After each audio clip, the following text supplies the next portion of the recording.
There is a video that has been watched over 200 million times. A man walks into a diner. He sits down next to an elderly woman eating alone. He orders food. They talk. He pays for her meal without telling her. When she realizes, she begins to cry. She reaches out and holds his hand. He holds hers back. Neither of them speaks for a moment. 200 million people watched that and felt something crack open in their chest. Jung would say that reaction is not about the video. I'm David. Welcome to our channel. Let's begin. You know the feeling. You're on your phone, probably late, probably tired, probably in the middle of a week that has asked a great deal of you and given very little back. You scroll past something. A soldier coming home to his dog. A stranger paying for a family's groceries. A nurse who worked a double shift getting surprised by her colleagues with a birthday cake in the car park. You stop. You watch. And then, somewhat against your will, something in your throat closes. You are a functioning adult. You handled a difficult conversation at work today. You made dinner. You responded to 11 emails without once saying what you actually wanted to say. And here you are, at 11 o'clock at night, crying at a video of a stranger and a dog. Jung would find this extremely interesting. Not the crying, the 200 million views. One person crying at a video of unexpected kindness is a private emotional response. 200 million people doing it, repeatedly, compulsively, sharing it, saving it, returning to it. That is something else entirely. That is the unconscious trying to tell you something it cannot say in plain language. And Jung spent his entire career learning to listen to exactly that. Here is what he would say first. We do not seek out what we have in abundance. We seek out what we have been denied. You do not dream obsessively about water unless you are thirsty. You do not slow down every time you pass a bakery unless something in you is hungry.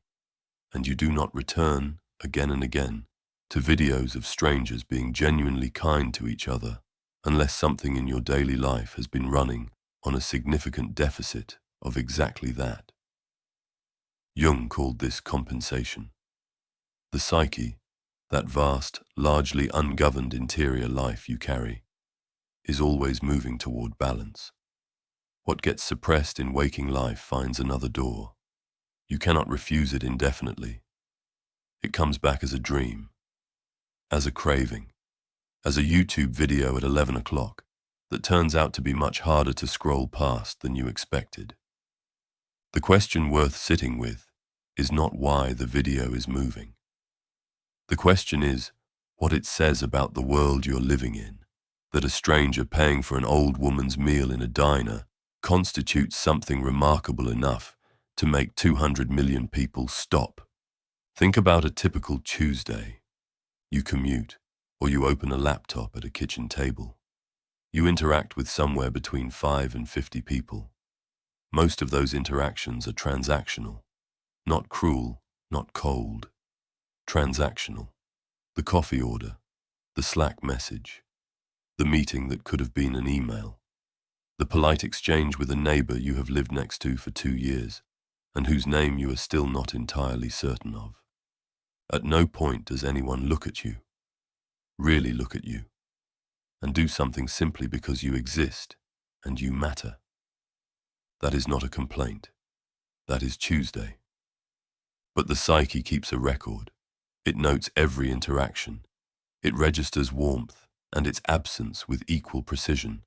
And after enough Tuesdays, it begins to carry something, not quite grief, not quite longing, that has no obvious name and no obvious outlet. Then you open your phone, and a stranger helps someone, for no reason, with no angle, purely because another human being was standing in front of them and needed something. And your body responds before your mind can intervene. Jung would say that what breaks through in that moment is the shadow. Not the shadow in the way it is usually discussed.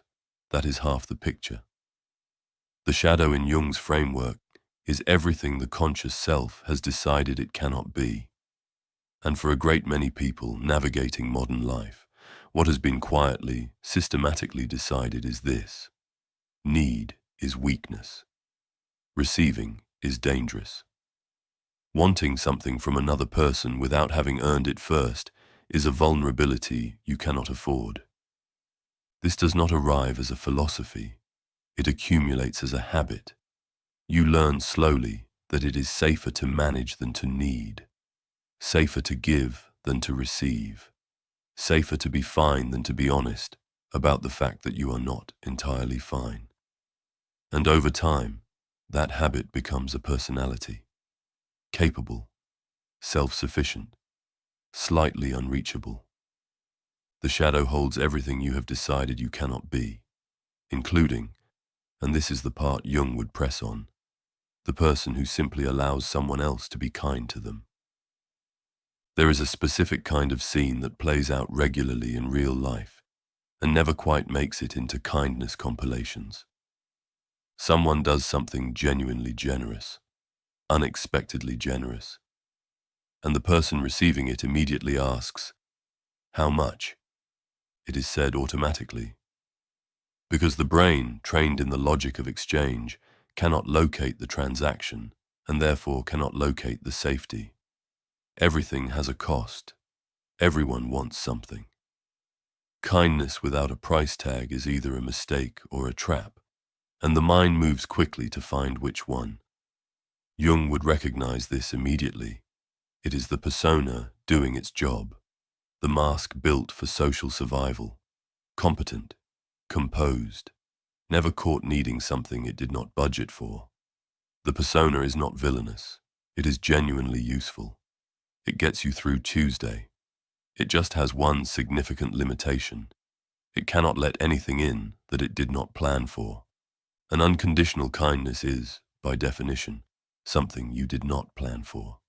So the persona asks how much. 3 times if necessary. Imagine someone offers you something significant, something that would genuinely change things. And imagine that you go home, you sit with it, and something in you, something deeper than gratitude, deeper than practicality, says, "I cannot accept this." Not won't. I cannot accept this. Jung would spend considerable time with that word, because cannot in this context is not about the gift. It is about the self. It is the persona looking at what acceptance would require. The admission of need, the surrender of self-sufficiency, the acknowledgement that you are someone who can be helped, and deciding, quietly and completely, that it is incompatible with who you have agreed to be. The gift is refused, not because it isn't wanted, because wanting it too openly would cost something that feels more essential than the thing being offered. Both people walk away with less than they came with. Jung would find that the saddest part, the fact that it felt like the only option. Which brings us back to the videos. Jung would say we watch them because they show us something we have effectively banned from our own lives, viewed safely from the other side of a screen. We can let the feeling move through us without having to do anything about it. We can cry at the soldier and the dog without having to examine why we told our own friend we were fine when we weren't. We can feel the warmth of the stranger paying for the meal without having to sit in the discomfort of asking ourselves the last time we let someone do something for us without immediately working out how to return it. The screen is a controlled distance. You can want it for the person in the video. That is permitted. Wanting it for yourself, admitting that you are the elderly woman in the diner eating alone, in ways both literal and not, that is considerably harder. Jung called this projection. We place the feeling outside ourselves because it is easier to see it there. The person in the video receives the kindness so that we don't have to notice we have been refusing it. 200 million views. The projection is working extremely efficiently. He would, of course, have had thoughts about the algorithm.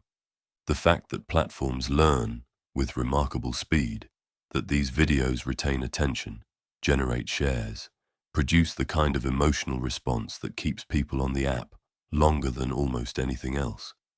The kindness industrial complex, engineered warmth, served at scale, optimized for engagement. Jung died in 1961. He never encountered a content recommendation engine. One imagines he would have preferred it that way. But the mechanism he would identify is the same. The psyche moves toward what it needs. If it cannot find genuine warmth in daily life, it will accept the curated version. It will take 2 minutes and 12 seconds of a stranger's dog reunion over nothing. It will save the video. It will watch it again, because it is trying, in the only way currently available to it, to feed something real. Here is what Jung would actually want you to do with this. Not watch fewer kindness videos. He would want you to notice the hunger. Just notice it. The feeling that cracks open in your chest when you watch a stranger hold an old woman's hand in a diner. That feeling is information. It is your interior life handing you a clear, specific, honest signal about what it needs more of.